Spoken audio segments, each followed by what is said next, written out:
well. Very well. Congratulations. Thank you. I think the most interesting thing about this is that not only that you just won a world championship here, your first Melgus 24 World Championship, First Melgus, yes.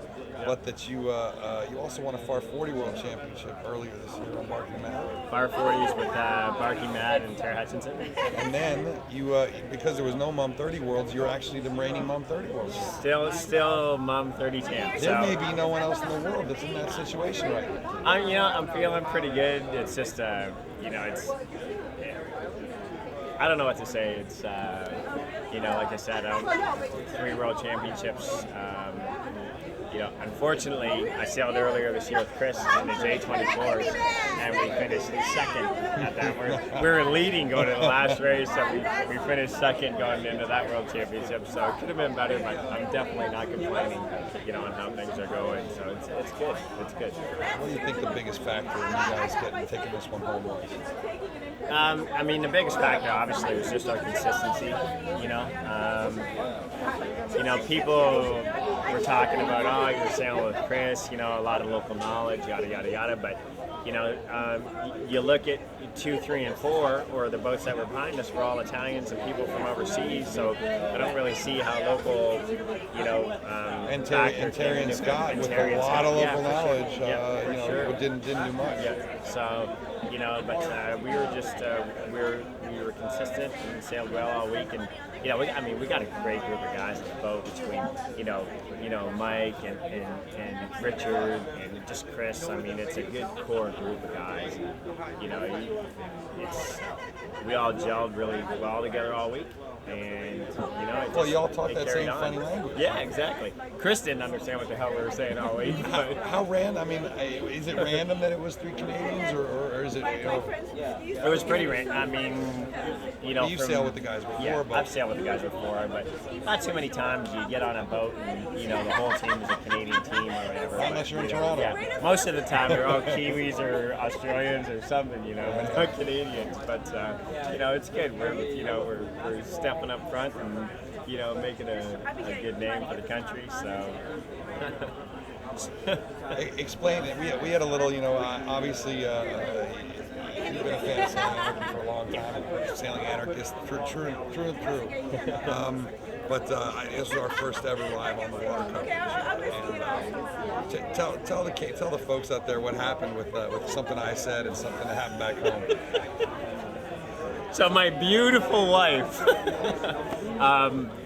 No, I'm very lucky to be married to the woman that I'm in love with, and so Mr. Clean here was talking about myself at one of the top marks, and as an amateur, I'm very lucky to be doing a lot of sailing that I do with a lot of great teams, and it puts my face out there quite a bit.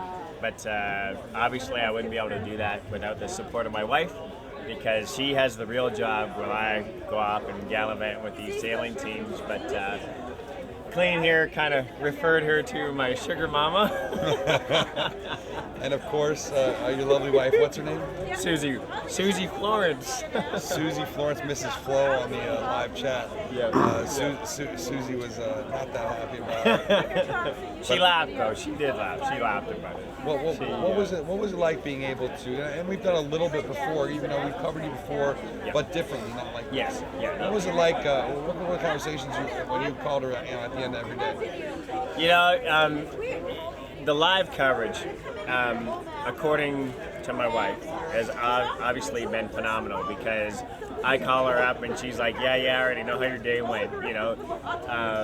Like a lot of the times before when you did your coverage and stuff, it would be delayed and she'd have to wait. But, according to her, from what I've heard from her, the live coverage was awesome.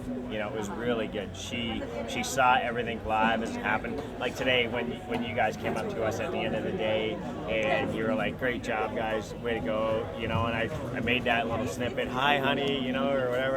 And she saw it right away. So, unfortunately she can't be here because we're on Tuesday. She's got the real job. She's got the real job. But on Tuesday, we're going to Hawaii for 2 weeks for a honeymoon. When you get married? Yeah, 4 months ago. 4 months ago. Life of a sailor. Huh? So, yeah, your life of a sailor. So, the obvious question, one of the most skilled bowmen in the game, but an amateur.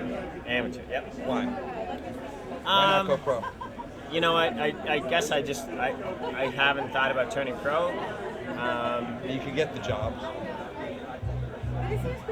With the abundance of pro sailors in the game right now, because not really with an America's Cup happening, I don't see my opportunity there as good as it should be. You know, it's I guess I always told myself if I turned pro, I'd want to get a pretty solid gig. And if I decided to turn pro now, sure, I could get a job here, a job there.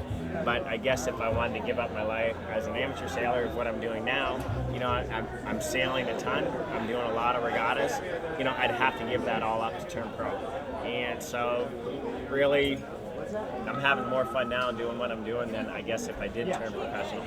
So, you know, if another America's Cup comes around and an opportunity comes up where I could make a full-time living at this instead of a part-time living, then definitely, for sure, I'll turn pro. But right now, you know, there's just, without the Cup happening, there's just too many pro sailors out there. And to be honest, I still think I got a lot to learn from, you know, there's a lot of good bow guys out there. There's a lot of guys who are better than me, and you know, I got a chance to sail with, you know, Gandel, and you know, I learned a lot from him, and I know there's other bow guys out there that are better than me, and I'd love the chance to go sailing with them and learn from them, and you know, see where I stand. But yeah, I've had a great year in winning the 3 World Championships that I've won, but I've also been surrounded by really good people who brought me there, and I've also learned from them. So I'm just, you know, I'm kind of relishing in the moment and just enjoying my time. So it's good. No complaints. You give a great interview. Thanks. Great job out there. It's great to see you win. Thanks. On. I can't be held responsible for the rest of the night. Nor should you be. It's Hoey. It's probably appropriate this dark. How are It's you? grainy. Michael.